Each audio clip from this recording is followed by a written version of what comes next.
মুসলিম marriage আর divorce সম্পর্কে আজকে ছোট ছোট কয়েকটা জিনিস বলবো। প্রথম কথা হচ্ছে, মুসলিমদের একটা আলাদা রেজিস্ট্রেশন হয়, সেটা হচ্ছে কাজীর কাছে, মুসলিম রেজিস্টার অ্যান্ড কাজী। যারা এই রেজিস্টার্ড কাজী হয় তাদের কাছে গিয়ে মুসলিম ওয়াইফ অ্যান্ড হাজব্যান্ড বিয়ে করতে পারে, এবং তারা যখন ডিভোর্স চাইবে সেটাও তাদের কাছে গিয়ে, যেটা হচ্ছে মুসলিম হাজব্যান্ডরা যেটা তালাক দেয় সেই তালাকনামা, এর অনেকগুলো ভাগ আছে, প্রকার আছে, সেটা করতে পারে সেই কাজীর কাছে গিয়ে।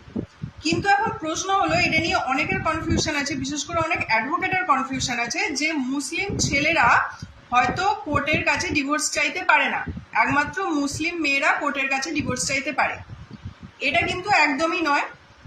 According to resolution of Muslim marriage act, ছেলেরাও কোর্টের কাছে ডিভোর্স চাইতে পারে, মানে একতরফা ডিভোর্স, মানে তালাক যদি, মানে যদি দুই সাইডই রাজি থাকে, মিউচুয়াল যদি ডিভোর্স হয়, তারা তো দুজনেই যে কাজীর কাছে রেজিস্ট্রি করেছিল বা তিনি যদি অ্যাভেলেবেল না হন, অন্য কোনো ম্যারেজ রেজিস্ট্রারের কাছে গিয়ে, যেখানে যে সমস্ত কাজী আছে রেজিস্টার্ড কাজী, তাদের কাছে গিয়ে তারা ওটা ডিভোর্সটা করিয়ে নিতে পারে, তালাকটা করিয়ে নিতে পারে।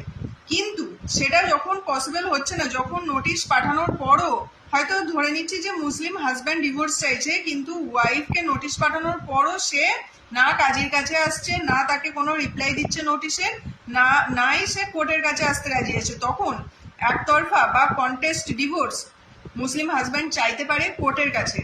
সেটা হচ্ছে আপনার হবে according to resolution of Muslim marriage act.